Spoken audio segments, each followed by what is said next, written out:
This conference will now be recorded.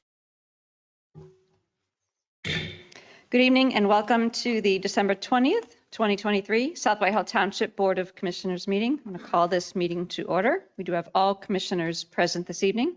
At this time, I would ask you all to please rise and join me in the Pledge of Allegiance. I pledge allegiance to the flag of the United States of America and to the republic for which it stands, one nation, under God, indivisible, with liberty and justice for all.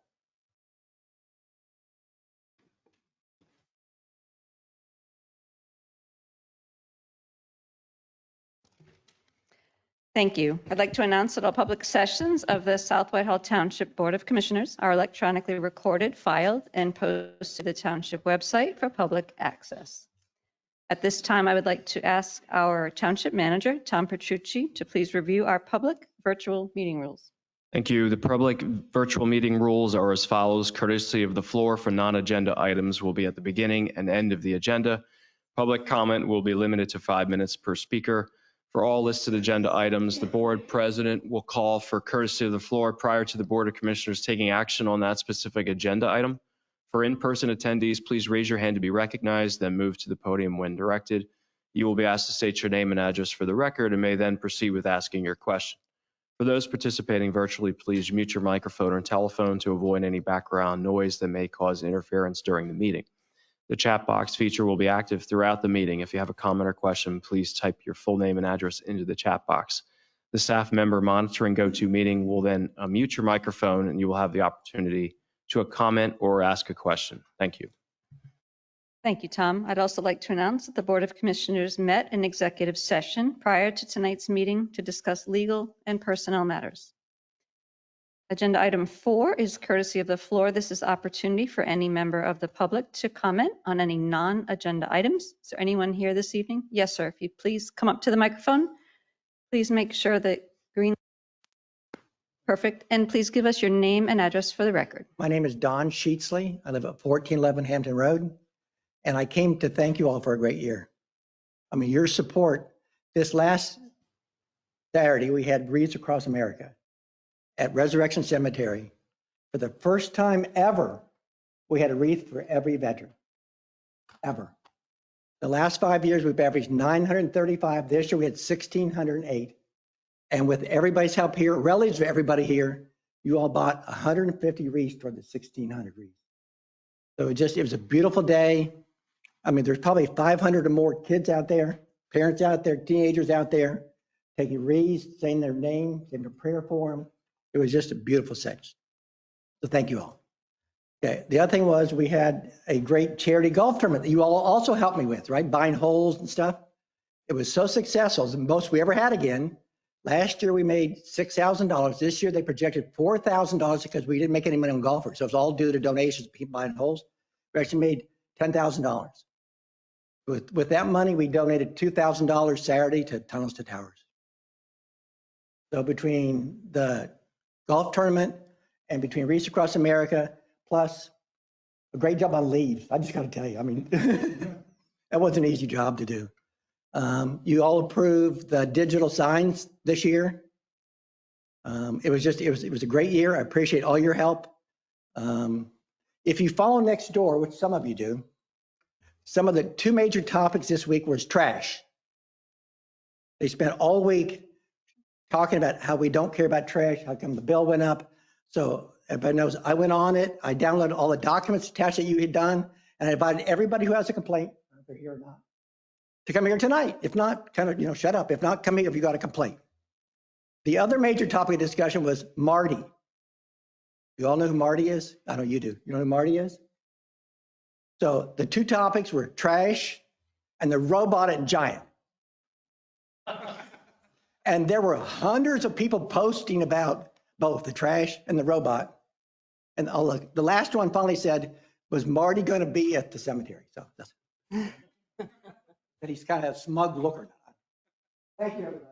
Thank you, Mr. Sheet. My first piece of cheesecake. It took years to get, right?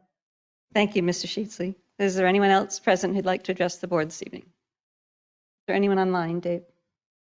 Okay, seeing and hearing none, thank you all. Moving on to agenda item 5, we have a presentation this evening to Commissioner Brad Osborne, who is completing his term on the board at the end of this year. Before we go into commissioner comments, and I do have a presentation, I'd like to afford Commissioner Osborne the microphone and a few moments to make any comments that you'd like to make tonight.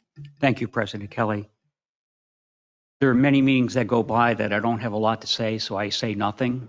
So I appreciate the opportunity to share some thoughts with you.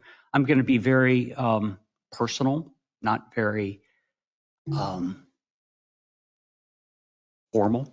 So if I call you by your first name, it's because I think of you as your first name.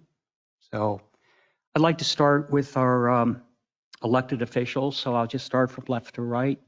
So Jacob, the phrase is often expressed, the sky's the limit. I don't really know how high the sky reaches, but your potential is stratospheric. And I just ask you to do the best that you can in the 4 years that you've been granted by the voters. Stay grounded, help us. And whatever you may decide after that, pursue your dreams, and I know you'll achieve them. Monica, you have the biggest, warmest heart of certainly any elected official that I've ever encountered. But also as a person, you helped me understand how to stay grounded. And I appreciate that. President Kelly, you are one of the most active, committed elected officials that I have ever worked with. It's so noticeable. It's so good. And if I were to just talk about your skills as a president, you run the most efficient meeting that I've seen at this township in a long, long time. Thank you. So I'm going to tell a short story. And this is when I was a county commissioner. I was in the hallways talking to an employee of the county. The employees don't report to the commissioners in any way. But I had a conversation, and this person approached me, and I said, I was having a conversation, and the person said to me, well, Brad, elected officials come and go. And when they go, we're the B team. And I looked at the person, I thought, really sad about that. What do you mean you're the B team? Why do you think elected officials think themselves better than you in any way? And he said, oh, no, don't get me wrong.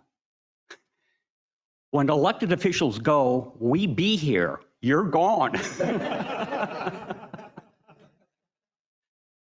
So that grounded me too, and that was good.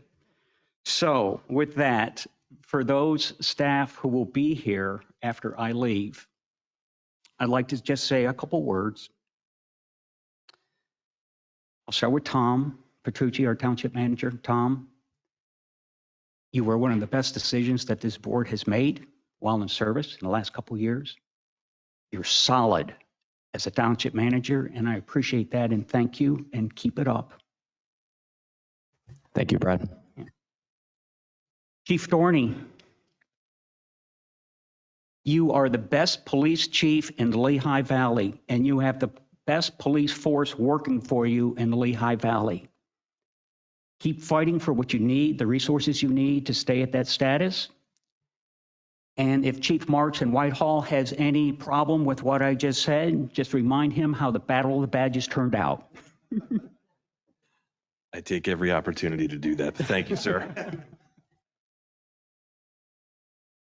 So let me go on to my right-hand side. Solicitor Zader, thank you very much for all the years that you've served, not just the 2 that I've been here recently, but all the years. The professionalism and your professional guidance, legal guidance to this board has been something that's kept this on the straight and narrow. So thank you very much.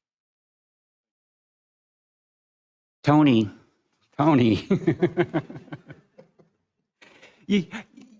I think of you as one of the more personable engineers that I've come across. You're steady-handed, you speak evenly, and yet you know everything you're talking about. So and you're prepared. Thank you.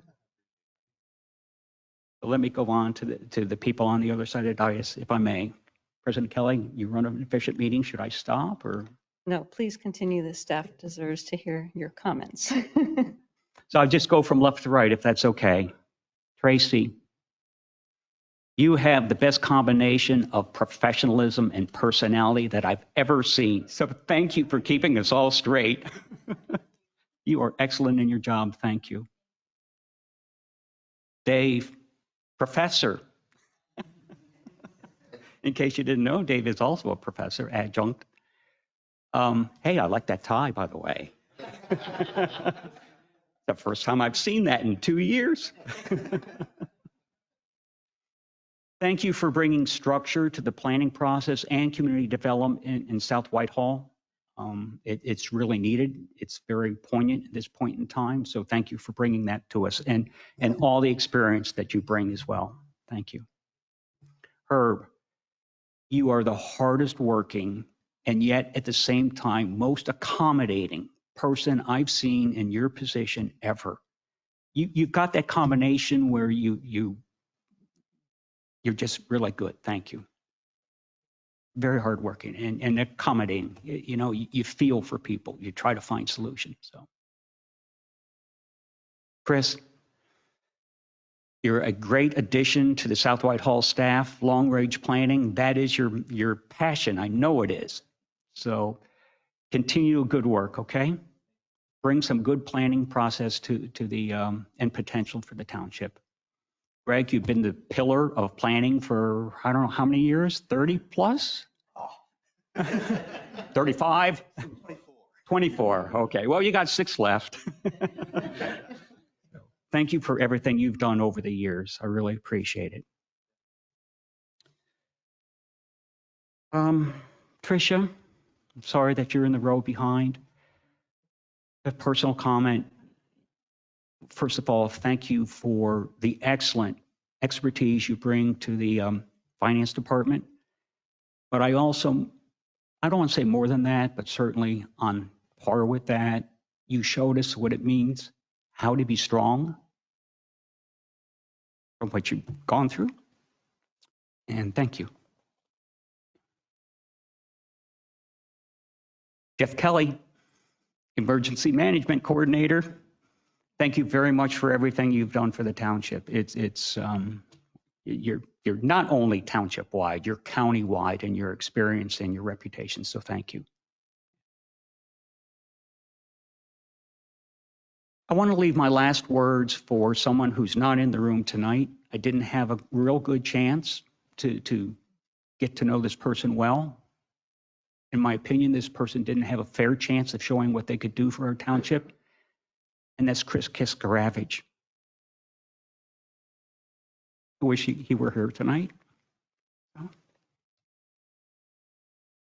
Thank you for the opportunity that you've given me to add some comments. Thank you, President Kelly. Absolutely. Thank you, Commissioner Osborne. I'll open it up to the board before I do my presentation. If the board would like to make any comments. I have a few comments. The first, Brad, thank you first of all, for everything you've done for this township, this board, our staff over the past 2 years. And what you've done for me personally as a colleague and as a friend, I greatly appreciate. You and I have had many conversations before you were elected to the board, after I was appointed to this board, both here in public, person to person. And what I've always appreciated about our conversations is that we can look at a problem from 2 very different standpoints. And sometimes you and I have 2 very different opinions about how we approach a problem, but we find common ground, we find agreement, we have mutual respect for each other. And I believe that the conversations that we've had on this board, whether we've agreed or disagreed, the final product has been a good one because we've thoroughly discussed it. So you have certainly, I think, added to that conversation more than a lot of elected officials do at all levels of government, and I thank you for that. I have two other comments. The first, we're recognizing you tonight as you prepare to leave this board after finishing up a 2-year term. That alone, I think, does not accurately describe the volume of time that you have given of yourself to this community. So correct me when I'm wrong when I say, but 20 years ago, this year, you started a 2-year stint on the South Whitehall Township Board of Authority, followed by 7 years as a member of this board, followed by 8 years as an at-large member of the Lehigh County Board of Commissioners, and then finally a 2-year stint on this board again when you were needed to fill a void that this board had at the time. So we're recognizing you tonight for 2 years, but it's over 20 years of public service that you've given to this community, and you've done it well. In those that I have spoken to who've known you the last time you were at the township, this time you were at the township, at the county, they speak of you highly. And I certainly would count myself among those people that speak of you very highly. So for 20 years of public service, not just 2, I thank you. In addition to a successful private sector career. So what you've given of yourself above and beyond your career is truly appreciated by thousands of people. And a lot of them are people you will have never met, but they appreciate the work that you do. My last comment is a bit unconventional, and I've never, I don't think any of us have ever had the opportunity to say this to a departing elected official, but I'm going to give you some free advertising. As many of you know, this is not the end of Brad's career in public service. Back in May, he decided to pursue a new career as a radio host on WGPA.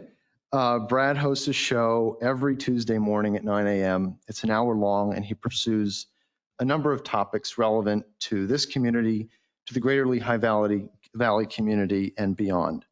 So, Brad, you don't have to pay me for this ad, but I'm going to encourage everyone to tune in to his shows on Tuesday mornings and listen to what he has to say and what his guest has to say. He has pursued a number of topics that I have found beneficial for my work in this role, that I found beneficial as just a member of the Lehigh Valley community. And he's approached a number of topics that are deeply personal for a lot of people, that are tough, difficult topics, such as mental health, and domestic abuse, and really challenging topics that he has approached with grace and with kindness, and I think has now taken his service to this community out onto the radio waves, and will certainly continue to make a difference in so many lives. So it's sad to see you leave this board, but knowing that you're going to continue your service in a new way, and hopefully with many of us watching after tonight, I really thank you for all you have done and for all you will continue to do. Thank you, Brad. Thank you, Jacob. Thank you. Now I have to follow that. Thank you. Brad, you're a true public servant. You've led a company. You've led the township. You've served at the county level. And you're still reaching out to the public. You're giving others a voice. You're letting others tell their story. How amazing. I learned from you. I learned from you your empathy for others. It will not be forgotten. And I will forever be grateful for you for stepping up when our township needed you the most. You could have been doing anything in your retirement. I'm sure Jan will agree with me. and you chose to throw your hat in and serve for 2 more years. Thank you for all you've given us. Thank you, Monica. And thank you for what you've given the community, and thank you for continuing to give the community something so special that only you can do. Thank you. So now I get to follow both of you.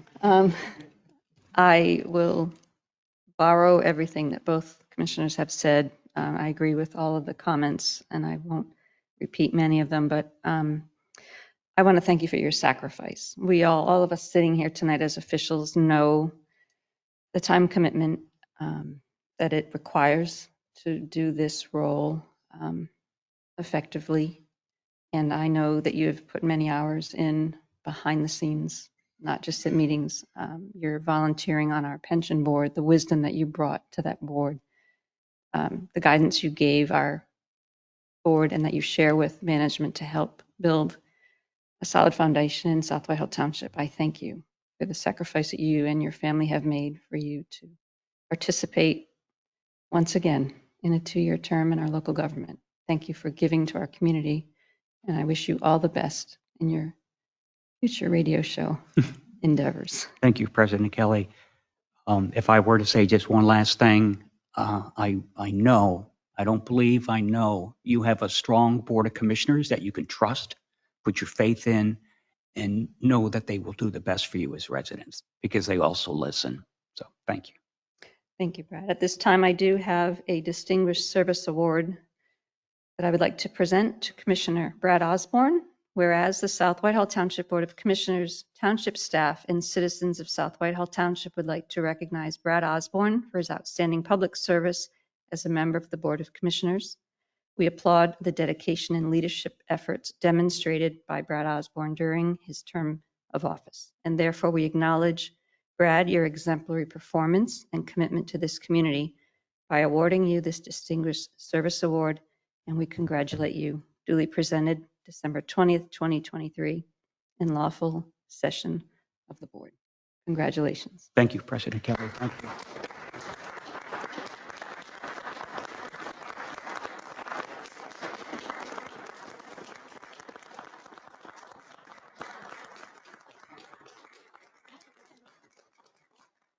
We're going to take a quick photo.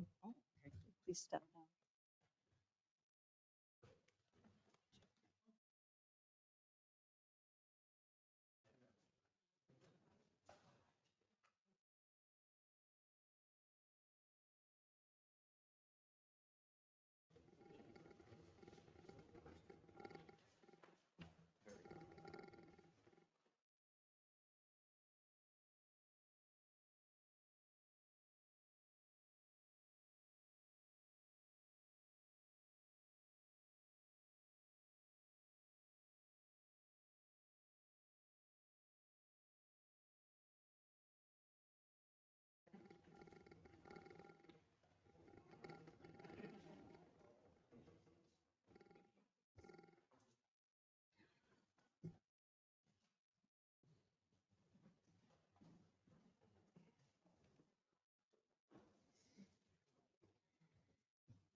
President Kelly, you just blew your chances of the quickest meeting of the I year.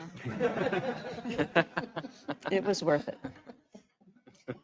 Thank you all for your patience. Moving on to our agenda this evening. Agenda item 6, we're going to discuss the current vacancy for elected office of Township Commissioner. We're going to have consideration of options for our current vacancy of elected office of Township Commissioner. I'll ask our Township Manager, Tom Petrucci, to please introduce this agenda item. Thank you. Section 530, Vacancies in General A of the First Class Township Code provides that the Board of Commissioners has 30 days to appoint a successor when a vacancy occurs in the elected office of Commissioner due to termination of residency from the township. The Office of the Township Solicitor has clarified that the vacancy in the elected office of Commissioner was technically created the day that former Commissioner David M. Kennedy terminated his residency, which was Thursday, November 30th, 2023. Board has 30 days, which is Saturday, December 30th, 2023, from said termination of residency date to appoint a successor. The only scheduled meeting of the Board of Commissioners during that time period is this evening.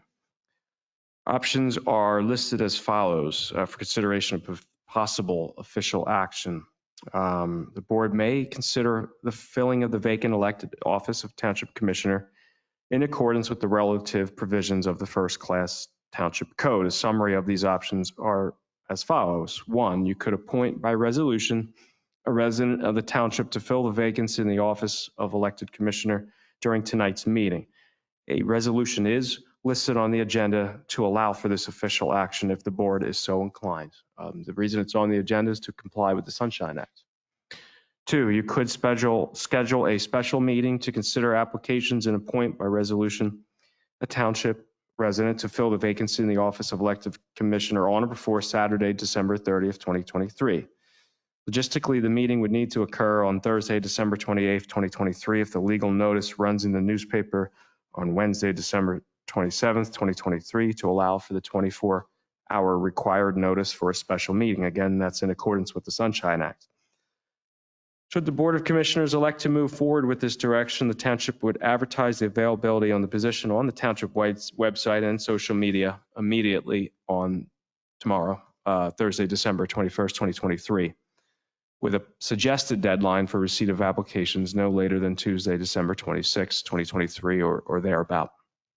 Should the Board of Commissioners not fill the office of elected commissioner by the December 30th deadline for whatever reason, the vacancy board then has an additional 15 days to fill the vacancy.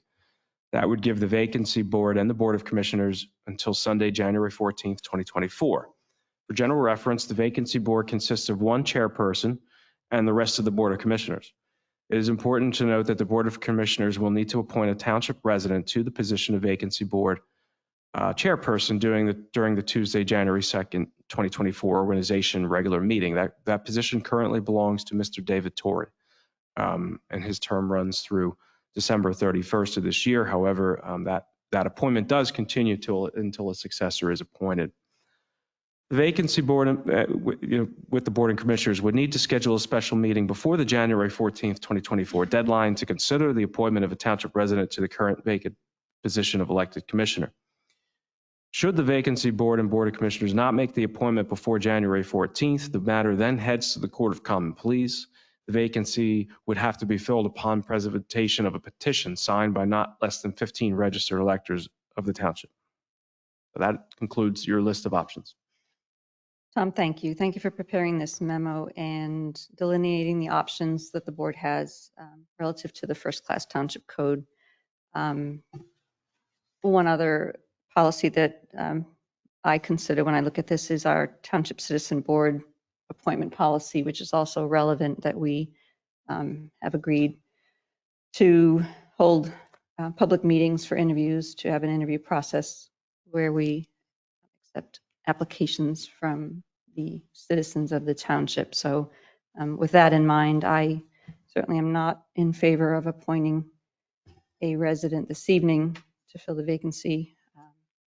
However, I do believe that the suggestion that you have described this evening to hold a special meeting on the 28th of December certainly fulfills our obligation under the first-class Township Code, as well as our own policy for filling boards publicly as transparently as we can. And I would certainly make a motion if the board's in agreement to move forward with your recommended timeline. And I think that that's very efficient and appropriate path forward for us. I'll add a little bit to that. I certainly agree. I don't think we should fill this vacancy tonight. I think we owe it to all residents of the township who might be interested in applying for this vacancy to give them the opportunity to apply. The one thing I would add is that taking into account the opportunity we have with the vacancy board to make an appointment before January 14th, that we would give members of the public at least a 2-week official advertised application period. That certainly, when I was appointed to the board last November, the vacancy was advertised for 2 full weeks, and I had the opportunity, as along with any other potential applicants, to apply for that position for a period of 2 weeks. So just throwing out and if the board decides to go in a different direction, that is perfectly fine with me. But just throwing out a suggested timeline here that we move to advertise the vacancy this evening, that we accept applications for the vacancy on the Board of Commissioners starting tomorrow and running through close of business on Friday, January 5th, which would be slightly over 2 weeks for residents to decide whether or not they wanted to apply for this position. And then we advertise tonight and subsequently hold a special meeting of the Board of Commissioners with our vacancy board chairperson, Mr. Torrey, sometime the week of January 8th through 12th.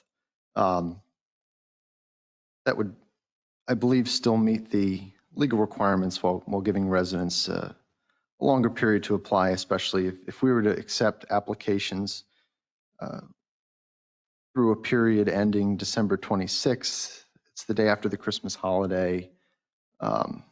Everyone, I think, has a lot on their plate to accomplish before the holiday if they're celebrating from now until then. So, or if there's a modified schedule different from what I've put forth that people would agree to, members of the board would agree to. I just think we owe it to the residents to give them a longer period to decide whether or not they want to apply and to get those resumes and cover letters in. And also, we do have a new member of the board joining us on January 2nd, and to give him the opportunity to be a part of those interviews, I think is important as well. So if the majority of the board decides that the timeline for next week is acceptable, then that's fine with me as well. But I would really prefer to give the public a longer period of time to apply. That was the case when I applied, and I think we should stick with that precedent. Commissioner Hodges? I do have a quick question for Tom. Do we have any applications as of yet? No. We don't. Okay. I want to clarify, it was not advertised at this point. All right. Okay. And I'm just asking that because Dave did step off the dais 2 weeks ago at the December 6th meeting. So I thought maybe, word gets out. And if there are residents that are truly interested in it, they would be in tune to that. And I have a different thought process than Commissioner Roth. I think we should follow the process as the commissioners going forward and bringing in the vacancy board if we cannot come to a decision. So I do believe that advertising it and sticking to the timeline and having a meeting on December 28th, to me, is the best way to go forward. That's just how I feel. I feel we should go through the process. If we can't make our decision, of course, we go to the vacancy board, but I don't really see the necessity to bring the vacancy board in immediately. We should just follow the process as according to the first class. Comment? Thank you, President Kelly. As I'm listening to the arguments, I will say that I favor the approach that Commissioner Roth has mentioned. And for me, here's 2 key points. One is it gives the township residents, whoever may be interested, and everyone should have equal opportunity to at least be interviewed for this position of commissioner if they want to do so. I'm not sure that the holidays is the right time to have that word get to them and give them a chance to respond. But here's another thing for me. I feel if I were in the position of the candidate who was successful in the election, who will be on this board on January 2nd, I think it's fair and proper for that commissioner to have a voice in who that elected official at that point will be serving with. I think it's the best way to start on a new board is to have the agreement of the board members who are sitting here knowing they were part of the process and part of the decision-making process. I don't feel that if this decision were made while I'm sitting on this board before the end of the year, that it would not be a factor in something that I think is very important. Thank you. Thank you all for your comments. I have one more to add. Commissioner Roth, thank you for delineating an option that had not been provided to us prior. I believe that has merit, except that I would add this vacancy was made public 2 weeks ago. It was covered by LehighValleyNews.com, WFMZ, Morning Call. It's been, the notice itself has been out to the public. So in my thinking, anybody who has been paying attention to the news or any of our meetings is aware that this vacancy has been created. And with the capability that we have as a township to potentially send out a nixle message to anyone who signed up, to put messages on our social media accounts as well as our website, I certainly favor working within the 30-day confines of the first class township code so that the elected board are the ones who are making the decision. And in saying that, to Commissioner Osborne's point of having the commissioner-elect present, the convening of the vacancy board to actually make the first step in this process. The vacancy board is a non-elected position, so we're bringing in someone who is not elected by the community to actually have a voice in choosing.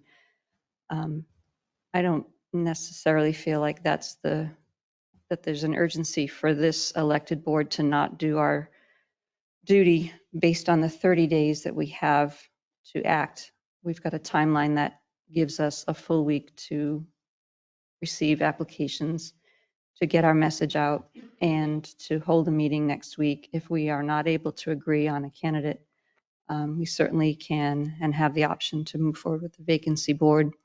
I personally have been through the process before of holding a meeting to interview candidates where the commissioners deadlocked, and we did need the vacancy board at a subsequent meeting. And I feel like that pattern worked very well, the process, and I feel that it would be in the best interest of our community for its current elected officials to actually be making the steps forward to deliberate, and if we can come to a majority decision to appoint someone at a meeting on December 28th. So are there any other comments before I ask for public comment? I have a question for our solicitor. If the vacancy board were to be convened come next year, that board would consist of 4 commissioners and the vacancy board chair.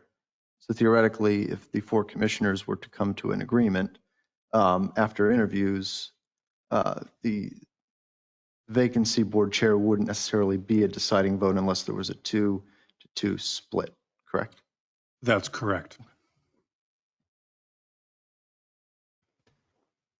But if there is a 2-2 tie, the vacancy board person would be the tiebreaker.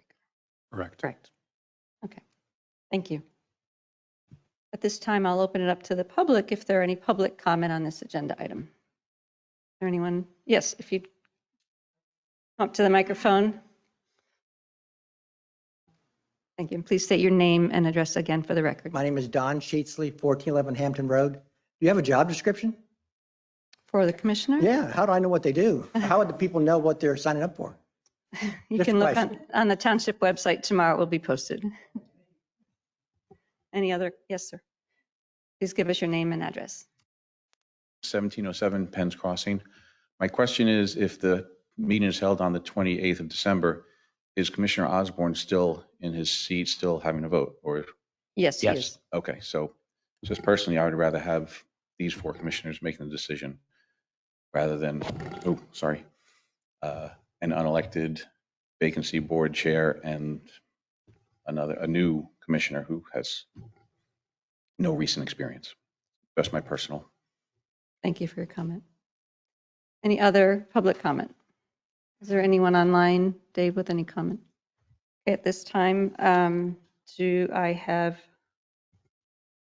a motion to hold a special meeting on December the 28th for the purpose of conducting interviews to fill the vacant Board of Commissioners position. So moved. I will second that. Is there any further discussion? All in favor signify by saying aye. Aye. Aye. Any opposed? Nay. I'm deadlocked on this. So I will make a motion. I'm sorry, go ahead. I was just going to, deadlock means it does not pass. Right. Correct. Right. Is there another motion on the table? Yeah, and just a brief comment before I do. We certainly could hold a meeting next week. I personally am not comfortable making a decision that quickly, and therefore I would not be inclined to consider appointing anyone to the board next week. So that may trigger the vacancy board option anyway. So that being said, I would make a motion that we advertise the vacancy starting tomorrow through the end of the first business week of January, and provide direction to our township manager to hold a special meeting the second full week of January. So I will make that motion if there's a better way to make it. You've gotten what you need out of that, or motion to advertise. the Yeah, I think vacancy. your motion speaks for itself. Okay, thank you. Second. Motion is second. Any further discussion? All in favor, say aye. Aye. Those opposed? Nay. Nay. 2-2. We have no agreement. The other option that I will make a motion to hold the meeting on the 28th, and at the same time, we can also advertise for a meeting in January for the vacancy board if the board is not able to make a decision on the 28th. Is there a, I will make that motion, So just to clarify, we would hold the meeting on the 28th for interviews for interviews. and And possible potentially- adoption. Yes. And also at the same time, advertise a meeting for January to convene the vacancy board if needed. So President Kelly, just for my understanding, what would be, could you mention again, what would be the purpose of the meeting on the 28th? We would conduct public interviews. With this- Making no this decision. body with the option to make a decision if we are able. If we are not able to, we can convene the vacancy board in January. Okay. Is that a motion? That is a motion. Is there a second? Second that. Any further discussion? All in favor? Aye. Aye. Aye. Nay. Motion carries 3-1. Thank you all for your discussion. And Tom, do you have what you need from us? I'm going to schedule a special meeting for December 28th at 6 p.m. with the public purpose of the meeting stating that you are going to interview candidates and you have the option, if you're inclined, to appoint that evening. Correct. All that would have to be in the notice. Yes. Okay. And then we at the same time, we will advertise tomorrow via social media, Nixle, so forth, the availability and the website of the availability of the position. Correct. And also when the advertisement goes out for the meeting, we will also advertise a meeting for January if the vacancy board is needed. Should we do it all in one ad tomorrow?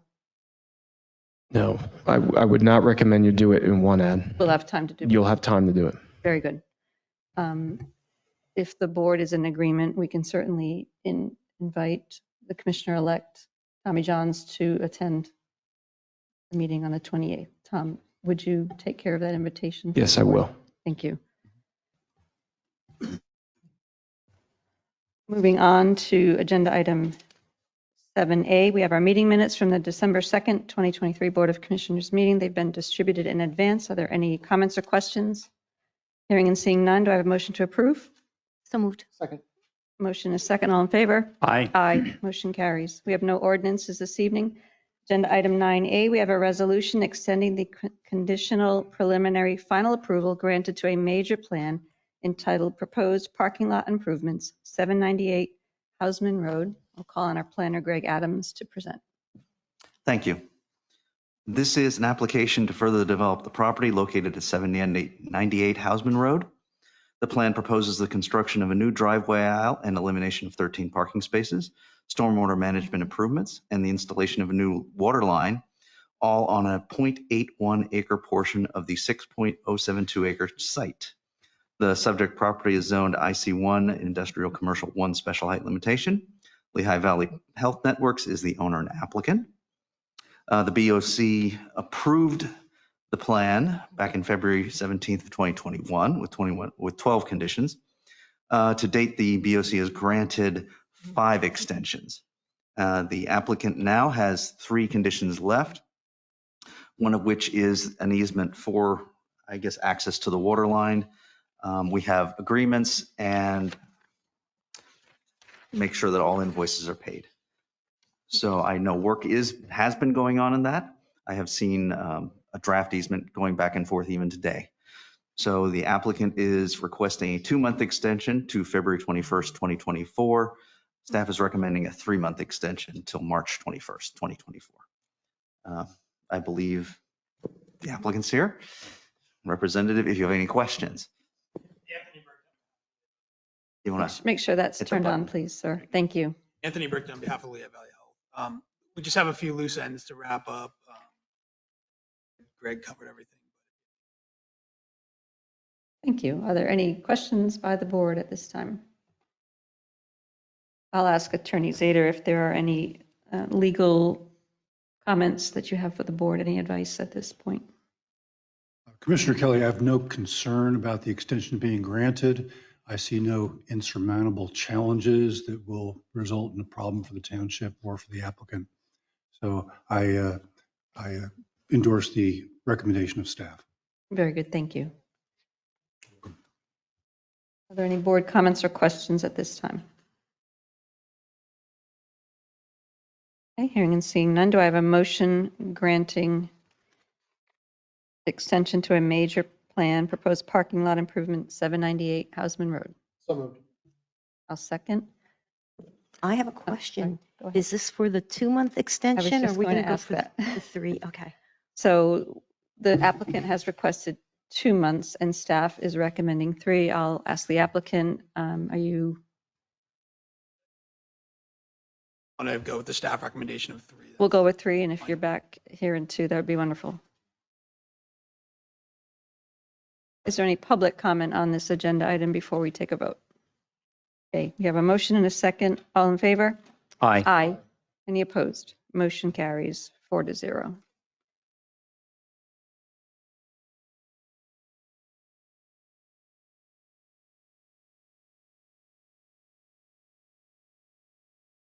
Excellent, thank you. Agenda item 9B, we have a resolution extending the conditional final approval granted to a major plan entitled Hotel Hamilton. And Greg Adams, if you'd present this agenda item. Yes, thank you. This is an application to develop the properties located at 3051, 3125, and 3127 and 3141 Hamilton Boulevard. The plan proposes the consolidation of 4 lots, the alterations to the existing buildings at 3141 Hamilton Boulevard, King George Inn, and the construction of 192 parking spaces and 3 commercial buildings on the 5.36 acre tract. Tract is zoned Highway Commercial HC. Hotel Hamilton LLC is the owner and applicant. So final plan approval was granted by the board back on May 20th, 2020. There have been 6 extensions to date.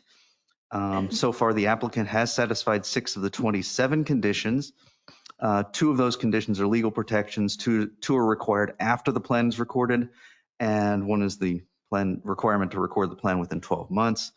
Therefore, 16 conditions of approval are unaddressed. I do want to state that the lot consolidation plan was recorded, and that was the requirement to record a lot of the legal agreements, after which the rest of the plan can be recorded. So they are on the doorstep of completing the project, at least the recording. So they are very close. We have the applicant's team here if you have any questions. Very good, thank you, Greg. Before we ask if there are any questions, I would ask our engineer if you have any engineering comments or updates for us. They currently have a check set in with us, so we're dotting some I's, crossing some T's, and they should be at the point that they can record, but it takes some time just to go through and get signatures. So it makes sense to give an extension. Very good. And Attorney Zader, did you have any legal update for us? I concur with what Greg said. They're on the doorstep, the 1 yard line ready to cross. So I think that the extension is appropriate and I have no objection. Excellent. That's very good news. Are there any questions from the board of the developer? No questions, but I just want to mention, I think the Eagles team has a phrase for that on the 1 yard line. Please, let's not use it. Is there any public comment on this agenda item? Hearing and seeing none, do I have a motion granting extension to a major plan, Hotel Hamilton 2015? It would be a 3-month extension. I'll make that motion. Is there a second? Second. Motion is second. All in favor? Aye. Aye. Any opposed? Motion carries 4-0. Good luck getting this plan finished. Thank you very much. Happy holidays to you. Moving on to agenda item C, we have a resolution to establish a procedure for the sale or disposal of personal property owned by South Whitehall Township with a value of $2,000 or less. And I'll ask our township manager to present this agenda item. Thank you. Section 1501.2D of the First Class Township Code requires the Board of Commissioners to adopt a procedure for the sale of surplus personal property, either individuals or items or lots of items of an estimated fair market value of less than $2,000. The approval of the Board of Commissioners shall not be required for an individual sale that should be made in conformity with the procedure once it's adopted. So the township, to the best of our knowledge, has not adopted such a resolution. Accordingly, township management and staff have prepared a resolution that would meet the requirements of the First Class Township Code for consideration of approval. The resolution as submitted accomplishes the following: satisfies the requirements of the First Class Township Code, provides a clear method by which to dispose of surplus personal property under $2,000 using an auction method, in this case the online municipal bid auction.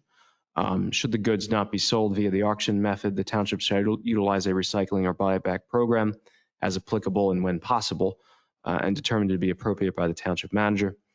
The policy clarifies that electronic devices must be cleared of any metadata or data before disposition to third parties. And the policy clarifies that certain equipment used by the police department must be exempted from this policy for safety reasons. So with that being said, I would seek a motion to adopt the policy as written. Thank you, Tom. I'll open it up to the board. Are there any comments or questions on this resolution? I do have a question. It has no bearing on this. I support this, but I was just curious, since there was no resolution that could be located on this before, what happened in the past? I honestly can't speak to that intelligently. So I'm just going to state that we're maybe I don't know. Yeah.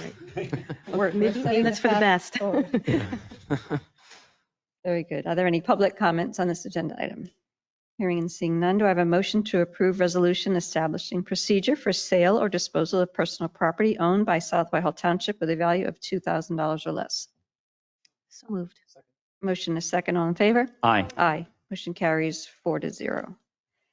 Agenda item 9D, we have a resolution of the Board of Commissioners of South Whitehall Township, Lehigh County, Pennsylvania, authorizing the execution of a professional services agreement with Bowman Consulting Group Limited for the development of a South Whitehall Township Transportation Safety Action Plan.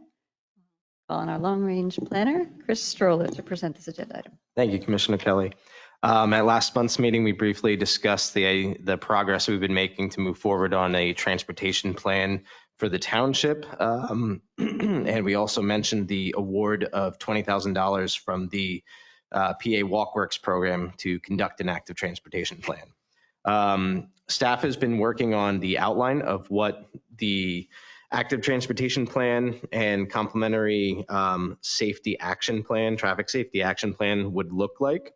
And we have reached out to a number of qualified consulting firms to assist township staff in the preparation of this plan. We are thrilled to be moving forward with this, and we have received a number of really good qualifications packages from several firms. You have the 5 firms that we received qualifications and quotes to conduct this plan in front of you. Pannoni Associates, Bowman, Traffic Planning Design, Michael Baker International, and Kimley Horn. Staff has reviewed and evaluated all the proposals, looking at the sample work, the project team proposed, the experience that they have with these similar types of plans, and a number of other factors.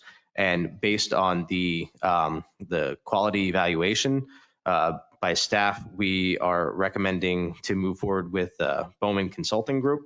And in addition, Bowman's proposal for this project, for this specific scope of work, is the second lowest out of the 5 that have submitted quotes for this. So this evening, we are requesting a resolution of the board to authorize the township manager to actually finalize and execute a professional services agreement with Bowman for the development of a transportation safety action plan for the scope of work that is included in their proposal. I will mention that with the budget presented, currently we have the $20,000 WalkWorks grant, which can reimburse a portion of this plan up to $20,000 for the active transportation components. In the remaining 2023 professional services budget line item, we currently have $80,121.63 that can be contributed to this plan, which would leave a remainder of $18,848.37 in next year's professional services budget. So this is pretty much covered primarily through the existing professional services budget that we have this year. And we are thrilled to consider working with Bowman. They have completed a number of these active transportation plans in the community, in the Lehigh Valley, other first-class townships. And our biggest concern here is just working through the process with a firm that is competent. And from what we've seen already through their proposal, they're looking at a number of items to help us really expedite the process and use their expertise to help us move forward on this. And we also believe that the results of this plan, working with the team at Bowman, we can see this as being a very implementable plan. And they also have the expertise to help carry forward many of the projects that we hope to see out of this from a transportation engineering perspective and future infrastructure development projects. Excellent. Thank you, Chris. This is exciting. Another portion of our comprehensive plan being addressed. Thank you. I just have one quick question reading through the information from Bowman, and all of them actually, but what is the process, just briefly? Some of the recommendations will be for state roads that we're looking at. How does the consultant assist with working with PennDOT, with a state agency, for recommendations? Yeah, that's a great question. That's actually something the team evaluated the proposals on. So for a lot of these areas, we look at their familiarity with working with PennDOT District 5 and how they have actually worked through projects that in the design, whereas they have, especially a firm like Bowman, they do have national experience. They have great solutions that can be applied on a national level, but that doesn't necessarily mean that PennDOT District 5 is prepared for those. So they have worked through that process, and they're prepared to help us through that in designing things that are already identified in the PennDOT design manual, types of projects and solutions that PennDOT has seen before, in areas that they know that if we present a project, we can actually either look for the funding. They've also identified a number of funding sources, whether it is through PennDOT grants and so forth, but also to make sure that they can be approved if it is on a state road. And typically, for this particular project, we intend to have PennDOT staff involved in the steering committee, especially the bicycle pedestrian coordinator, who helps facilitate the idea of designing better systems for bike ped use, and hopefully someone from the traffic design team. Excellent. Thank you very much. I'll open up to the board for questions. Commissioner Osborne? Yeah, thank you, President Kelly. Chris, you're in the last month, let's say, you've undertaken a number of projects and grants. So, my question, I'll stay with this particular one though. Do you, in your management of these programs, do you require a report, a status report, so that each one of these organizations are on target with timing and results? Yeah, it's a great question. Specifically with this project, what we wanted to do a little differently was that's why we kind of went the route with an RFQ, and a lot of the work initially was to prepare an attainable scope of work. So we looked through the grant regulations, the requirements of the grant that we have. We looked through the requirements of some of the other programs we'd like to look for implementation funding for, and outlined what of those components would be the most challenging, which ones are going to take up the most time. And we've attempted to lay that out as staff, and we presented some of that to the consulting firms. And one of the reasons we're recommending to go with Bowman is we feel that they have the best understanding of our timeline on this, and that they have the capacity within their local offices to meet the deadlines that we have. So there is a proposed project schedule, and typically I think within that we intend to have at least monthly, if not bi-monthly, meetings with the direct project team on this. So it's, and what we've done so far with some of the other consultants we're working with is we have scheduled meetings on a monthly basis, depending on the project, or periodically to keep checking in. And the advantage, I think, of working, and I know certainly how Dave looks at working with consultants, is looking at having them fill the gaps that we as staff cannot do. So we're constantly kind of working more collaboratively together. And that helps us keep on target with our consultants, instead of letting them sort of do their work and then we check in, a month and a half later. It's a little bit more of a collaborative process. I hope that answers your question. Yeah, it did, actually, almost in the first sentence, but yes. But thank you, thanks. Any other questions, Commissioner? I just have a quick comment. We adopted that comp plan last spring, and already you're you're going forward with the implementation items. And I just think that's fabulous. Congratulations. Thanks for all your hard work. And it's really, truly amazing to see that plan now, be implemented. Thank you. We have to remind ourselves how much we've worked through. I keep saying I can't believe we adopted this thing in March. So thank you. There's no other comment from the board. Is there any public comment? Anything online? Okay, hearing and seeing none, do I have a motion to approve said resolution authorizing the township manager to finalize and execute a professional services agreement with Bowman for the development of a transportation safety action plan? Second, all in favor? Aye. Aye. Motion carries 4-0. Thank you and good luck. Agenda item 9E, we have a resolution of the Board of Commissioners of South Whitehall Township, Lehigh County, Pennsylvania, authorizing the bid award to Grace Industries Incorporated for the Jordan Creek Greenway in Covered Bridge Park, segments 41 to 45, and authorizing the township manager to execute any administrative actions for this project that are required by the Commonwealth of Pennsylvania Department of Transportation. Tom, if you would present. Thank you. On December 7th, bids were received via the PennDOT ECMS system, which is the engineering and construction management system that PennDOT utilizes. The bids were let, and the bid results are provided as follows for the TASA-funded Jordan Creek Greenway segments 41 to 45 trail construction project.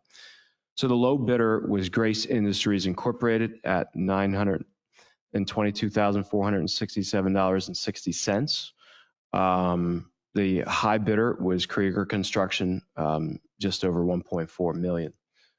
So for reference, the board will recall the township had received a $1 million grant from the TASA program with $5,000 of that set aside for Commonwealth incurred costs. So the Grace Industries bid is approximately 11% lower than the Michael Baker International, which Michael Baker International is our design consultant, construction estimate of $1,035,000. For informational purposes, Grace Industries constructed the 2 miles of Jordan Creek Greenway that Michael Baker International also designed in the city of Allentown, and the outcome of the construction project was reported as positive. Mr. Stroller and I actually witnessed that firsthand. We took a tour of that project to verify that in the past. So the previously approved construction inspection agreement with traffic planning and design is for $140,445.36. The township, again, received $1 million in TASF funds. That puts a shortfall of the TASF funds of $67,912.96.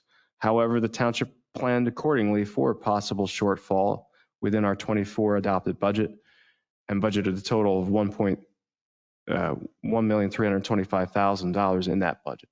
So we are significantly actually under budget based on the numbers that were actually received through the ECMS system. So I've prepared a resolution for your consideration. The resolution will effectively award the bid to Grace Industries and also authorize the township manager as the designated official to execute any change orders and administrative authorizations on behalf of the township within the PennDOT ECMS system during the course of the project, but within the budgeted parameters. I would also like to mention that the township solicitor was issued a login for the ECMS system. They will have to sign off on this as well. And prior to me taking any actions for change orders and so forth, I will consult with relevant staff as well as Michael Baker International. If with that being said, unless there's any questions, I would seek a motion to approve the resolution as submitted.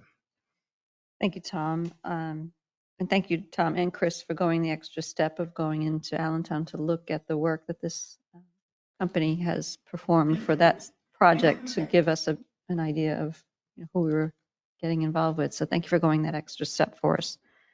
I'll open it up to the board for any questions or comments. Public comment on this? Hearing and seeing none, do I have a motion to approve said resolution authorizing So moved. the bid award to Grace Industries for the Jordan Creek Greenway segments 41 through 45 task construction project? So moved. Seconded. All in favor? Aye. Sorry, I jumped the gun. You did. Motion carries 4-0. Brad, do you really want to leave? You really want to get out of here that quickly? Make it obvious. Agenda item 9F, we have a resolution of the Board of Commissioners of South Whitehall Township to authorize supplemental appropriations from funds actually received within the 2023 fiscal year to balance designated line item expenditures within the 2023 approved South Whitehall Township General Fund budget. Tom, if you would up. Tricia Dicker, our Director of Finance, if you would please present. Hi, good evening, Good evening. Commissioners. So this is just the basic shore up in December when some of the budgeted expenses have gone over. So a spreadsheet was prepared that gives you detail as to which lines specifically went over, and then it gives explanations for each of them. So we're just coming in front of you to make the adjustments on the account to make sure that none of those line items are over budget when we close the books at the end of the year.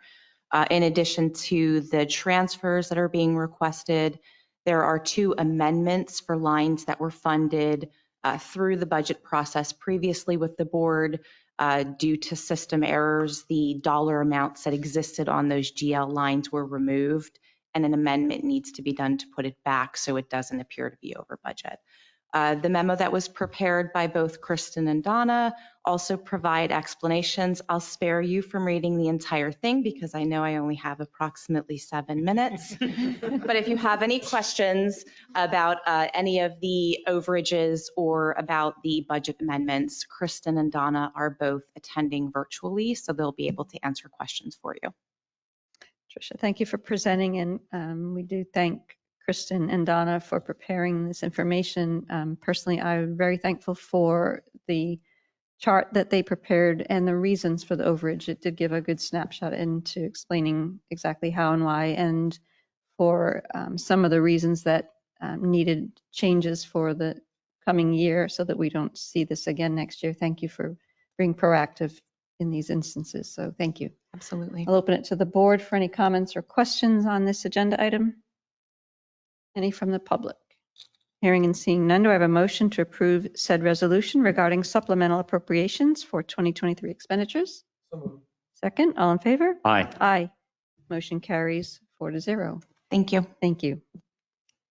Moving on to agenda item 10A, we have a motion to approve the write-off of uncollectible general billing invoices as presented. And Tricia, since you're here, Hi. we will ask you to please present. Me again. So over the years, the way that we bill has evolved very much.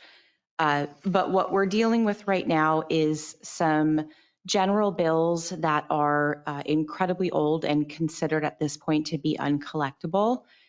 So in order to enter the next audit season and be able to rid the system of some of what looks like money that's due the township, that the township knows it's just not going to receive, we're going to do some tidying up in that finally so that that money does not appear to be money that this township is actually going to collect headed into the 2024 audit season, 2023 audit season in 2024. Excellent, thank you. Again, thank you for the clarity in the memo and all the information to the board. So just to clarify, this is just a cleanup based on audit findings and accounts that need to be cleaned up. Excellent. Absolutely, yes. Any board comments or questions?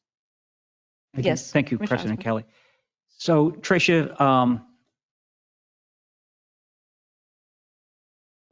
I'll just ask, I think I'm actually looking at it, but let me ask, what is the total of the bills that you're referring to?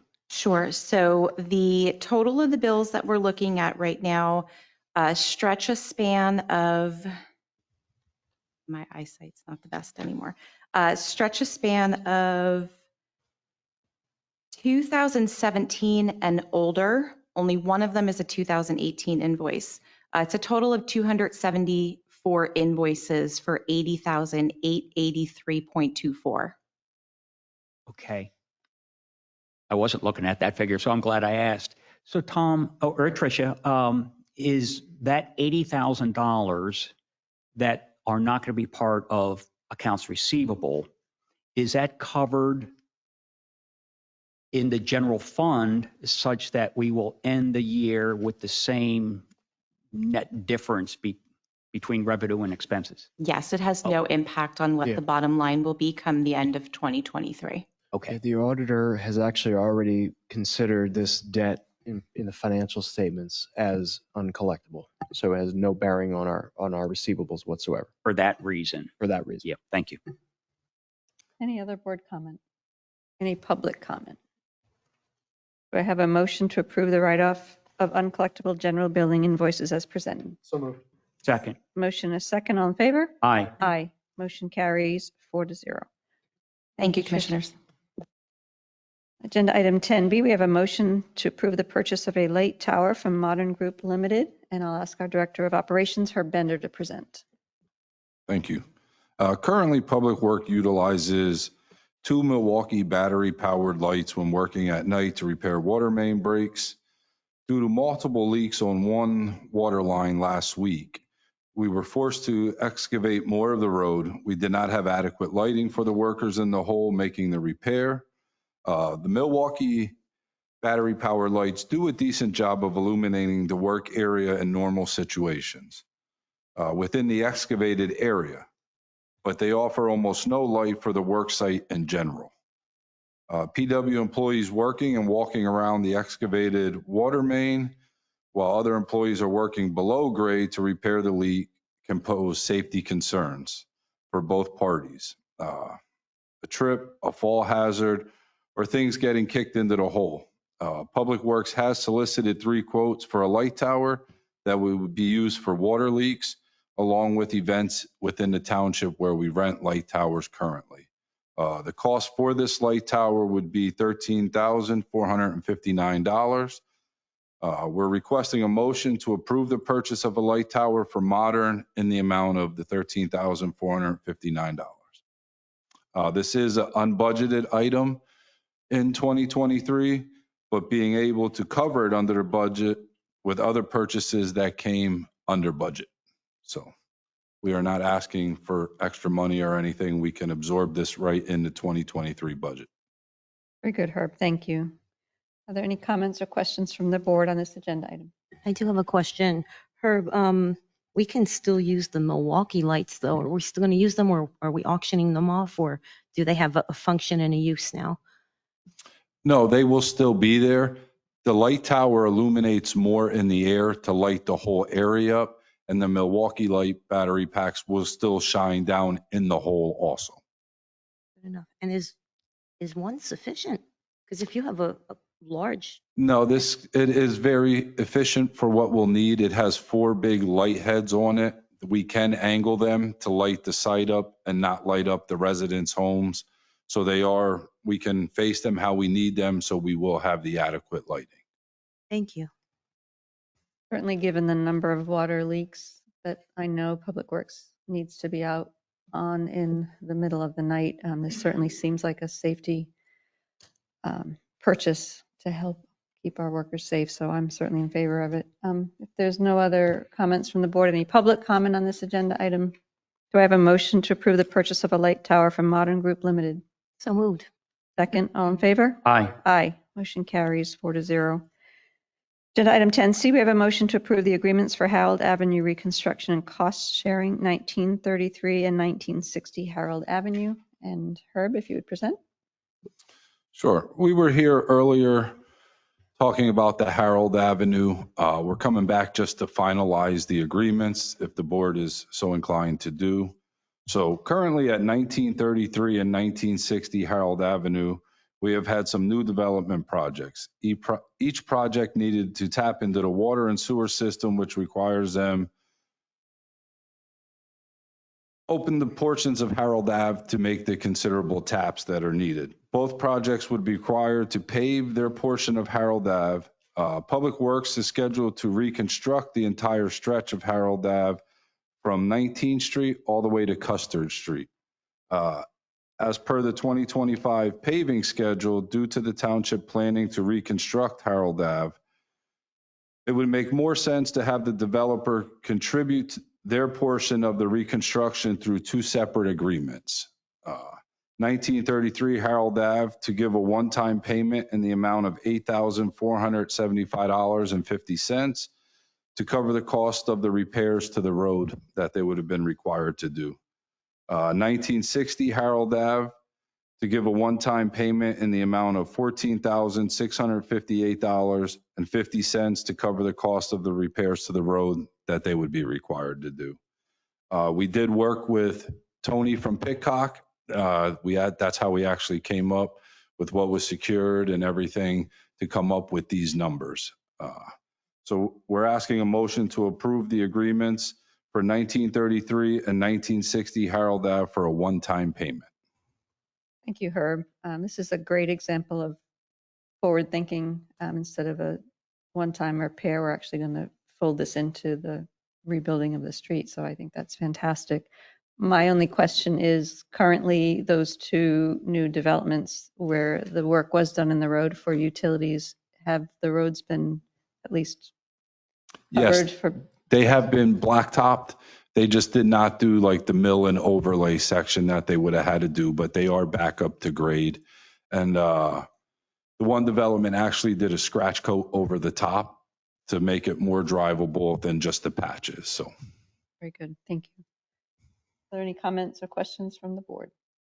Any from the public? Hearing and seeing none, do I have a motion to approve the agreements for Harold Avenue reconstruction and cost sharing, 1933 Harold Avenue and 1960 Harold Avenue? I'll make that motion. Is there a second? Second. All in favor? Aye. Aye. Motion carries 4-0. thank you. Thank you, Herb. Agenda item 10D, we have a motion to reject all bids and rebid regarding police body cameras and in-car video and digital evidence management system. And I'll call on our Police Chief Glenn Dorney to present this agenda item.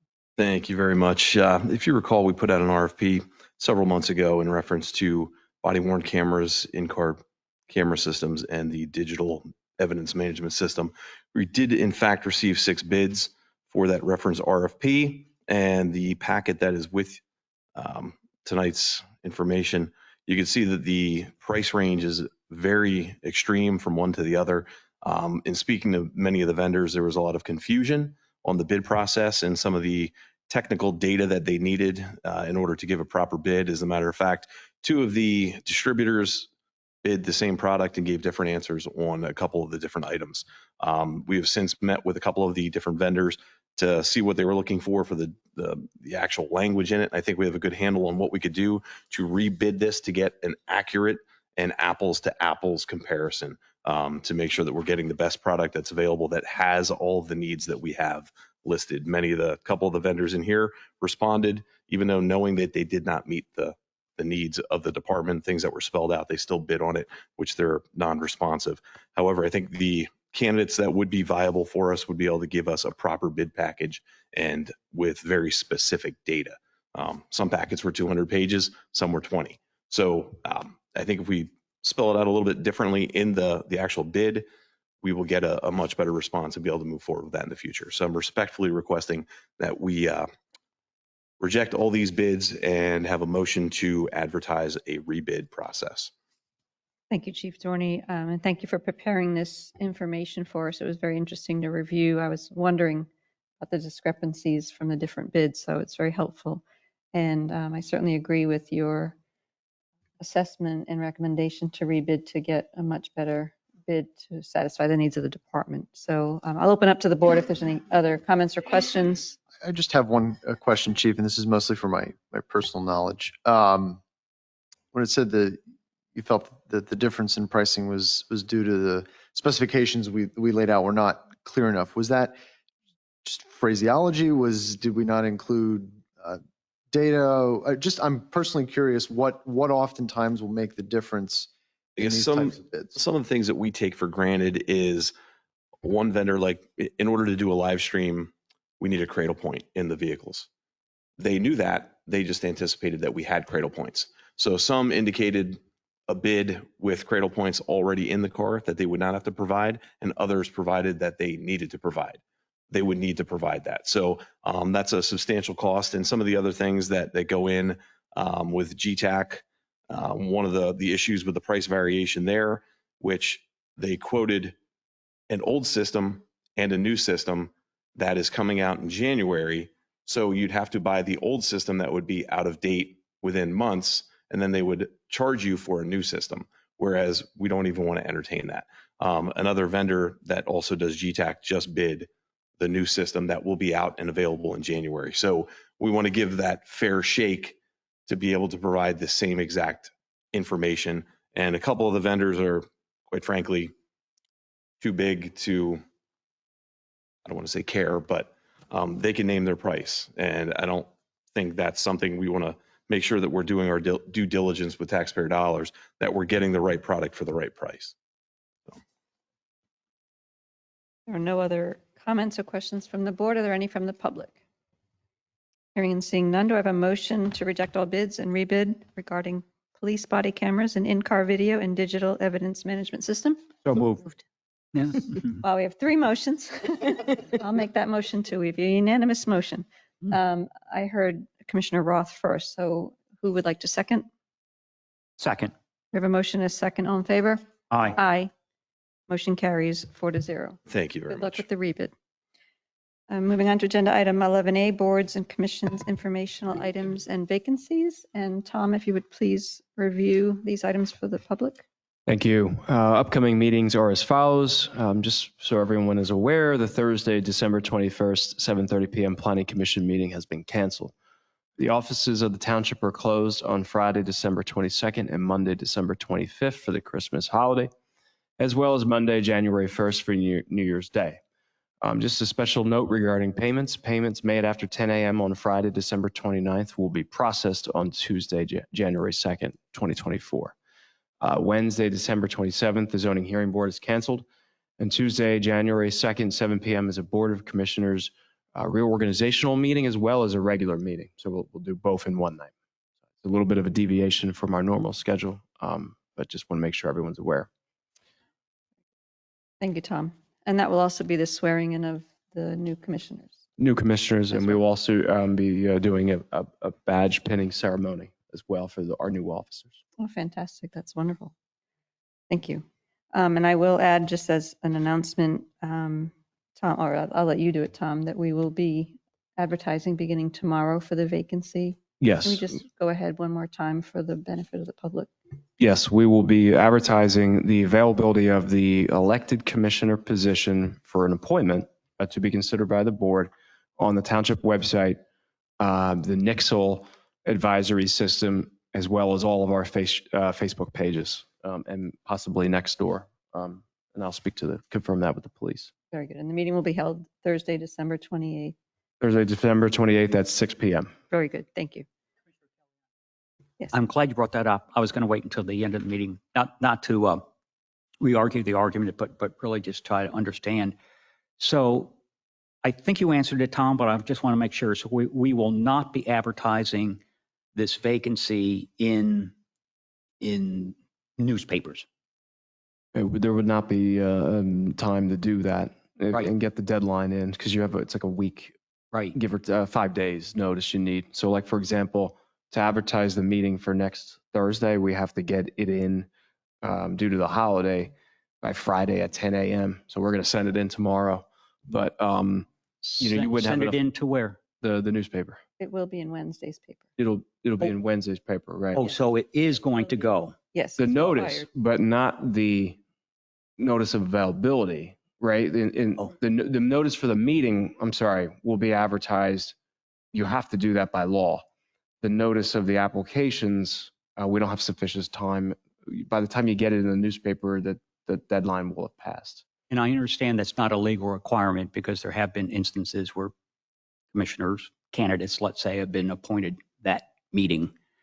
But in the advertisements that we do plan, social media and the outlets that you mentioned, what will be the deadline for receipt of those applications? I had recommended December 26th because that gives you a little bit of time before the meeting to at least have those applications in your packet. So December 21st, we're going to advertise, and 5 days later, we expect the responses. Yes. Okay, thank you. I would actually be amenable to making the receipt date the 27th, maybe at noon or 4 o'clock. Okay, we can do that. That would give the board over, full day to review. Okay. That's up to the. Very good. Moving on to agenda item 12A, direction discussion. We have a resolution to amend the fee schedule for administrative fees, non-residential building fees, non-residential electrical fees, non-residential plumbing fees, residential building fees, residential electrical fees, residential plumbing fees, other permit fees, public works fees, police department fees, subdivision or land development fees, and non-subdivision or land development fees, and to provide for a general repealer, severability clause, and effective date. And this is for discussion only this evening. And Tom, if you would present. Will it be Greg? Okay. Yeah, Mr. Adams will I'll present. ask Greg, our planner, to please present. Thank you. This is our annual review of the fee schedule. Anyone who's been on the board longer than 1 year would recognize we try to do this every year, either December or January. Staff was asked to look at the fee schedule for their own departments, what they'd be charging, and see if anything needs to be increased. And what you have is a compilation of those items that all the departments have sent in, what they feel needs to be increased this year. So basically what we're looking at, I can go over them one by one. You have all of them, Schedule A through H now. I can go through them one by one, or you can simply ask questions, whatever your pleasure. Well, the information was provided to the board in advance. Does the board desire Greg to go over them each individually? No. So I'll open up if there are any particular questions that we can address to you. Absolutely, or I Very can directly to the department responsible. Very good. So I'll open up for questions. I'll start. I had a question on the fees in lieu of open space. So thank you for providing a chart that informs us of what the surrounding municipalities have. It was very helpful to to see what the other fees are. One question I had was, for example, for impervious surface calculations, we use lot sizes and different um, parameters. I wondered on fees in lieu if any consideration had been given to possibly have maybe one set fee if someone was just building a single home on a, standard size lot, as opposed to having one fee that goes across the board, which would also be applicable to a large development of maybe multiples and dozens of homes.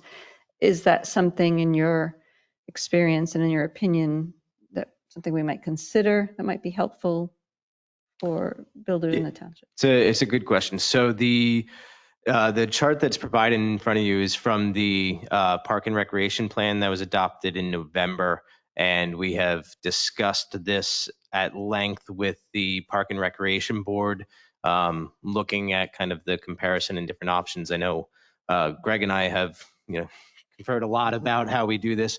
The recommendation at the time that we discussed with the Park and Recreation Board to what I'll say is update the fees to be comparable to today's standards.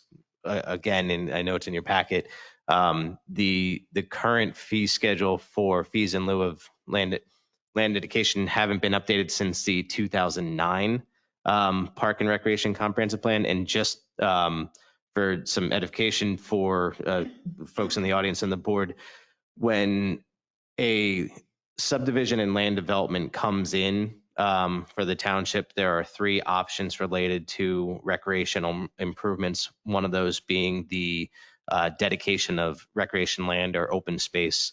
The other being to contribute towards a recreational facility, whether it's on site or off site if it's considered and allowed by the board, or the fees in lieu of that land dedication.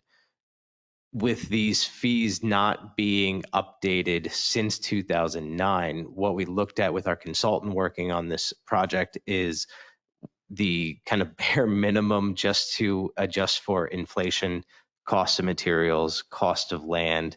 So the recommendation for increasing the residential is what we would consider really the bare minimum for today's cost. Typically, these fees are assessed by larger developments, and it's very much of the developer to look at the fees as kind of a nominal cost to the development as opposed to dedicating larger open space. And you can even see in comparison with South Whitehall being one of the more developable communities, this is a pretty low fee in comparison. Talking to Greg, we've looked at, there are very few instances where an individual landowner ever comes into the situation where they are actually assessed this fee. Again, it's triggered by the subdivision of a parcel and the development of a new dwelling unit. We look at it as it's a cost of that development, similar with any fees that are in the fee schedule, including the review fee, the engineering fee, the legal fee for anything that comes through the planning commission that is looked at as a minor subdivision. So it's not a new fee, it's just a little bit higher. And again, I think the intent here is for us to have this fee, but be so low in cost for what we're actually paying when we consider if they are not providing open space, if they're not providing a recreational facility. The idea is they're putting more residences into an area, therefore the potential homeowners there are then using the parks and facilities nearby, therefore increasing cost of maintenance, cost of capital projects to improve that. So we look at this fee as a way for us just to consider what we are doing as far as maintenance and continued capital projects, or for the option of purchasing land to provide, whether that be open space or recreational space. And we've all seen the cost of land go up. to kind of circle back to your original question, Commissioner Kelly, when we discussed this with the Park and Recreation Board, we felt the easiest path forward out of the recommendation from this plan was to increase the fees in the fee schedule, which is done here in this meeting. But we have been looking at the additional review of our subdivision land development ordinance and how open space dedication is spelled out in there. And we're hoping that with the adoption of the South Whitehall Landscapes Plan that we'll talk a lot about open space and different mechanisms of preserving and managing open space, that we would open up the any changes to saldo and address any changes there. And in that case, we can consider the impact to potentially smaller land developments that aren't considerably paying a number of fees. But in this case, we do see it as a kind of a cost of development. Excellent. That's a very helpful explanation. Thank you very much. If I may supplement that, since this is triggered by a land development, for very small residential developments, this is exceedingly rare. I was just trying to figure out how many of these sort of things have come up in the last 5 or 6 years. 1420 North 22nd Street is the only one that comes to mind that created a single additional lot. There have been a small handful, 2 or 3, that have been in the 4 to 5 lot range. Mentioned 1960 Harold Avenue created 5 new lots. So basically that would be the addition of, they started with one house on one lot, parceled off 5 additional lots and created 5 new townhomes on it. So that is 5 fees, which at the time was $2,500. We're now proposing $5,000 for each. So this is an exceptionally rare situation that the township sees at that level. Thank you. And again, to reiterate your point, 2009, 14, 15 years ago, making up for inflation and the cost to the township. If I can add it was mentioned in our Park and Recreation Board meeting that if the township had considered a 5% increase each year to this cost, we would be at that fee today. So again, we're kind of making up for lost time, but it's just a consideration. We look at it too as we're paying for this anyway with the maintenance of our parks and recreation, with the purchase of new parks and open spaces. We would rather see that impact come when it's necessary with, say, a new residential land development where you're adding more people to that. And at the current fee, it just isn't at the rate that we're spending the money. Excellent. Thank you. Thank you both. Any other comments, Commissioner Hodges? Right. I wanted to thank you for that explanation because that was my only question, really. The jump from $2,500 to $5,000. How did you arrive at that specific number? I think the screen's not up anymore, but I think it was Lower Saucon or Upper Saucon is the only one that was comparable. So I don't know if there are changes coming with other municipalities as well, so it will all be in line. So during the Park and Recreation Plan development, our consultant and staff had looked at the comparable municipalities, and I'll say some of them are comparable. I mean, the city of Allentown, Salisbury Township isn't really comparable here in their development progress and even in their recreation facilities. But I think North Whitehall Township, again, the 2009 plan was a joint park and recreation plan between South Whitehall and North Whitehall Township. And the recommendation of that plan was to, I believe we might have had fees at the time, but the structure of how those fees were assessed came out of that plan. For the most part, but I do recall that prior to the 2009 plan, the fee for each additional residential dwelling was $854. So it jumped from that to $2,500. So this is not out of the norm for these sort of increases, simply because of the time in between the jumps. And the two townships, I believe they both wanted to be in line with what they're assessing as far as a fee. And I know that there are other municipalities considering increasing their fees, especially I think North Whitehall is probably in the same boat that we are, having just completed a park and recreation plan and having a fee that was assessed in 2009. The as far as the calculations, it gets a little deep into the weeds within the plan itself, and I think I provided some of the calculations there. But similar to what we did in 2009, we looked at, especially from a residential perspective, really where the market has gone as far as cost, and we did our best without doing an extremely in-depth analysis just to look at the cost of land, the cost of open space, and try to find an even medium ground there for what we would consider if we need to go and buy open space. We can almost consider the $5,000 per dwelling unit increase as being comparable to the amount of parks that we currently maintain. So I'll be honest, during this process, we did look at higher fees to be a little bit more aggressive in allowing the township the ability to look at additional open space. But we felt like this was kind of the most conservative number just to consider the maintenance of the parks that we already have. Any other comments from the board? Any from the public?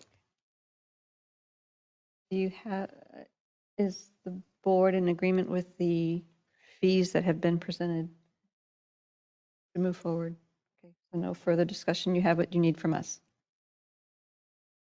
Very good. Okay. Thank you. Thank you both. We have no old business. Moving on to agenda item 14, courtesy of the floor. Again, opportunity for any member of the public to address the board on any non-agenda items. Is there anyone online this evening? Hearing and seeing none, I need a motion to authorize payment of invoices and disbursements. Second, all in favor? Aye. Aye. Motion carries. We have no executive session. I need a motion to adjourn, and I will allow Commissioner Osborne to make that motion. So moved. I'll second. All in favor? Aye. This meeting is adjourned. Happy holidays to everyone. We'll see you in the new year.